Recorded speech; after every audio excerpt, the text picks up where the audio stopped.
Senator Sharma would like to welcome you to this Dasai night. We appreciate your presence here and we look forward to having a great night. Thank you very much.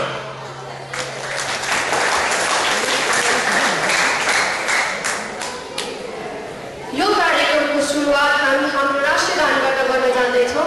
त्यसैले कृपया सबैजना आफ्नो सिटबाट उठेर राष्ट्रिय गानको आदर गरिदिनु हुन अनुरोध गर्दछु। To start the program, we're going to play the national anthem of Nepal. So, to respect the national anthem, we would like all of you to stand up. Thank you.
I would like to request the NSA President, Ms. Ritulberg Kaba, to come on the podium and share a few words with us. Thank you.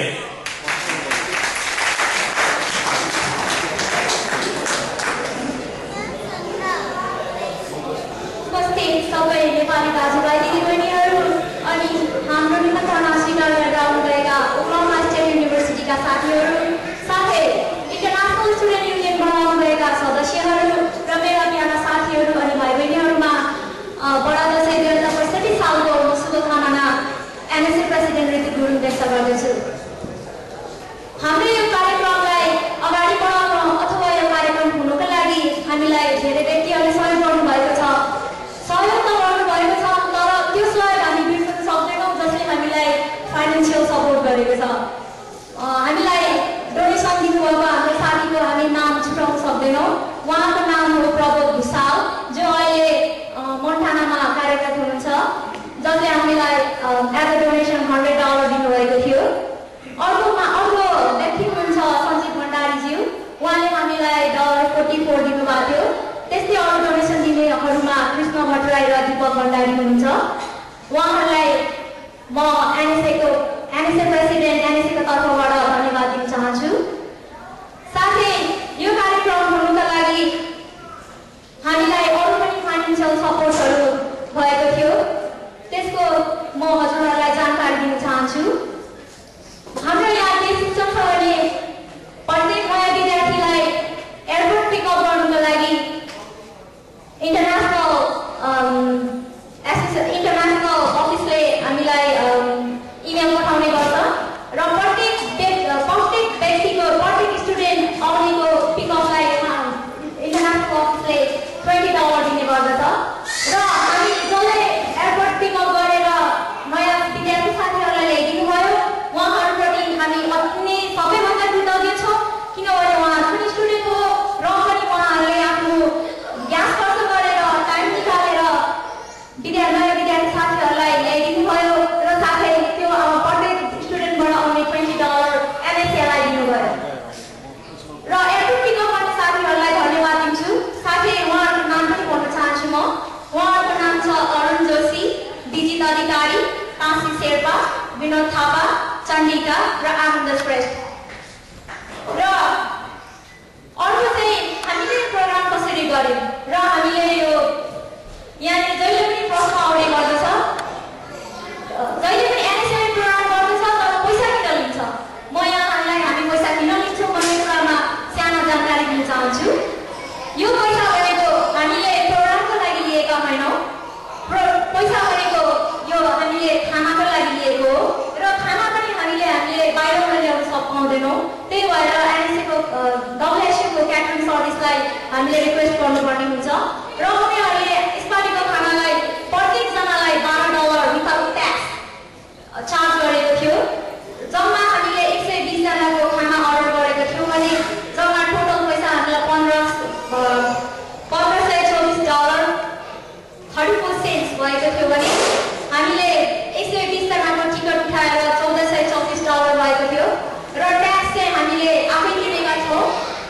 Tax चाहिँ हाम्रो $90.34 भएको थियो र हामीले किन tax सबैलाई लगाएनौँ भन्दाखेरि त्यसै पनि सबैहरूले गुनासो गरिरहनु भएको थियो, जहिले पनि एनएसएले प्रोग्राम गर्छ अनि जहिले पनि पैसा दिन्छ। हामीले $1 धेरै दिएको थियौँ भने पनि केही हुँदैन थियो होला, तर पनि हामीले त्यो लिन चाहेनौँ। अनि त्यो पैसा चाहिँ हामीले जसले हामीलाई सहयोग गर्नुभयो उहाँको तर्फबाट त्यताबाट हामीले म्यानेज गरेका थियौँ। र यो आजको यो कार्यक्रम हामीले कसरी गर्यौँ र यो पैसा किन ल्याउँ भन्नेमा मैले हजुरहरूलाई जानकारी दिएँ र मलाई विश्वास छ यो कुराले हजुरहरूलाई चित्त बुझ्यो पनि होला। र नेक्स्ट टाइम अनि अर्को कुरामा के भन्न चाहन्छु भने स्टुडेन्ट गभर्नमेन्ट एसोसिएसनले प्रत्येक स्टुडेन्ट एसोसिएसनलाई $1400 दिन्छ, तर त्यो $1400 न हामीले खानामा प्रयोग गर्न सक्छौँ न त्यो $1400 हामीले कुनै लुगा किन्नु अथवा कुनै पनि डेकोरेसनको सामान किन्नुलाई प्रयोग गर्न सक्छौँ। हामीले एसजिएले दिएको पैसाबाट हजुरहरूले देखिरहनु भएको त्यो ब्यानर $50 बनाएका छौँ अनि टिकटको पैसा एसजिएको ब्रान्डले कभर गरेको छ र बाँकी पैसा हामी त्यसै पनि चलाउन सक्दैनौँ, किनभने त्यो पैसा खानाको लागि होइन र लुगाको लागि पनि होइन। यदि भन्दै यो कार्यक्रम हामीले कसरी गर्यौँ भन्ने मैले तपाईँहरूलाई छोटो जानकारी दिएँ भन्ने मलाई विश्वास छ र यो कार्यक्रमलाई सक्सेस बनाइदिनु हुने सबै साथीहरूलाई म धन्यवाद दिन चाहन्छु। त्यति भन्दै मेरो 2 शब्द यही टुङ्ग्याउँछु। नमस्ते। Thank you, Rita.